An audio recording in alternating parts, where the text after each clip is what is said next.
रात के ठीक 3 बजे पुरी के एक बंद कमरे से अचानक घंटियों की आवाज आने लगी।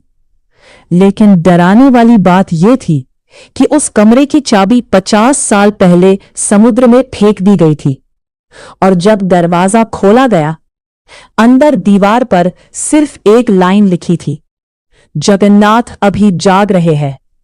जगन्नाथ स्वामी की आखिरी चेतावनी। एक बार की बात है, पुरी की गलियों में रहने वाला अविनाश बचपन से ही एक सवाल सुनता आया था, भगवान जगन्नाथ की आंखें इतनी बड़ी क्यों हैं?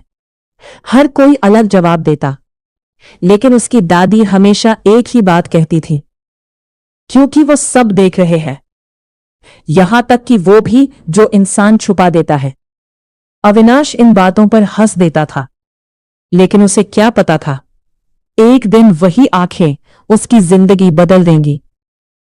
अविनाश एक यूट्यूबर था। उसका चैनल डरावनी और रहस्यमयी जगहों पर वीडियो बनाता था। एक रात उसे एक अनजान ईमेल आया, अगर सच में हिम्मत है तो जगन्नाथ मंदिर के पीछे वाले पुराने कक्ष में रात बिताकर दिखाओ।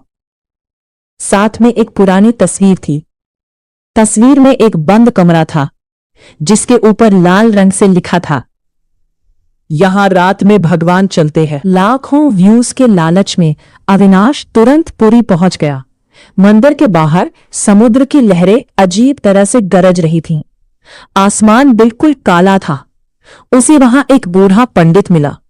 पंडित ने उसकी आंखों में देखते हुए कहा, बेटा, कुछ दरवाजे इंसानों के लिए नहीं होते। लेकिन अविनाश नहीं माना। आधी रात वो कैमरा लेकर उस पुराने कक्ष में घुस गया।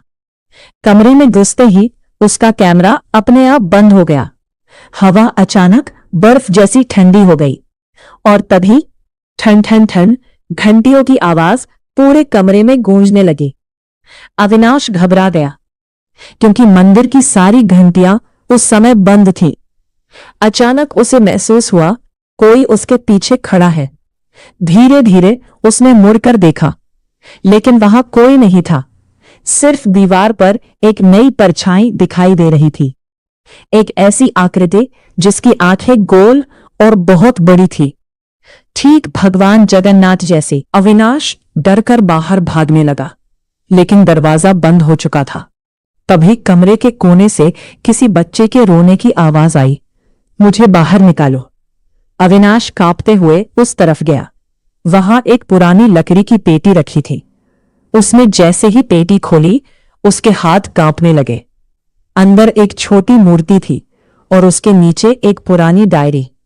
डायरी में लिखा था, जिसने भी भगवान को धोखा दिया, जगन्नाथ ने उसे कभी मंदिर से बाहर नहीं जाने दिया। अचानक डायरी के आखिरी पन्ने पर शब्द अपने आप उभरने लगे, अविनाश, अब तुम्हारी बारी है। उसका दिल जोर जोर से धड़कने लगा। मेरा नाम यहां कैसे लिखा हो सकता है? तभी कमरे की सारी दीवारों पर हजारों आंखें उभरने लगी। वो आंखें उसे घूर रही थीं और फिर पूरे कमरे में एक भारी आवाज गूंजी, तुमने डर को मजाक समझा, अब सत्य देखो। अचानक अविनाश को दिखाई दिया, कुछ साल पहले उसका अपना दोस्त उसके कारण नदी में डूबकर मर गया था। उस दिन अविनाश ने मदद नहीं की थी, क्योंकि वो वीडियो रिकॉर्ड कर रहा था। उसने वो सच कभी किसी को नहीं बताया। अविनाश जमीन पर गिर पड़ा, रोते हुए बोला, मुझे माफ कर दीजिए, मैंने गलती की थी। तभी घंटियों की आवाज बंद हो गई। कमरे का दरवाजा धीरे धीरे खुल गया और बाहर से समुद्र की ठंडी हवा अंदर आई। सुबह मंदिर के पंडितों ने उस कमरे को खुला देखा, लेकिन अंदर कोई नहीं था। सिर्फ अविनाश का कैमरा पड़ा था। कैमरे की आखिरी रिकॉर्डिंग में अविनाश रोते हुए दिखाई दे रहा था और उसके पीछे अंधेरे में 2 विशाल आंखें चमक रही थीं। वीडियो खत्म होने से पहले एक आखिरी आवाज सुनाई दी, जगन्नाथ सब देखते हैं। उस दिन के बाद अविनाश कभी वापस नहीं मिला, लेकिन आज भी पुरी मंदिर के पीछे वाले उस बंद कक्ष से रात के 2:17 बजे घंटियों की आवाज आती है और लोग कहते हैं, कभी कभी खिड़की के अंदर दो बड़ी आंखें दिखाई देती हैं।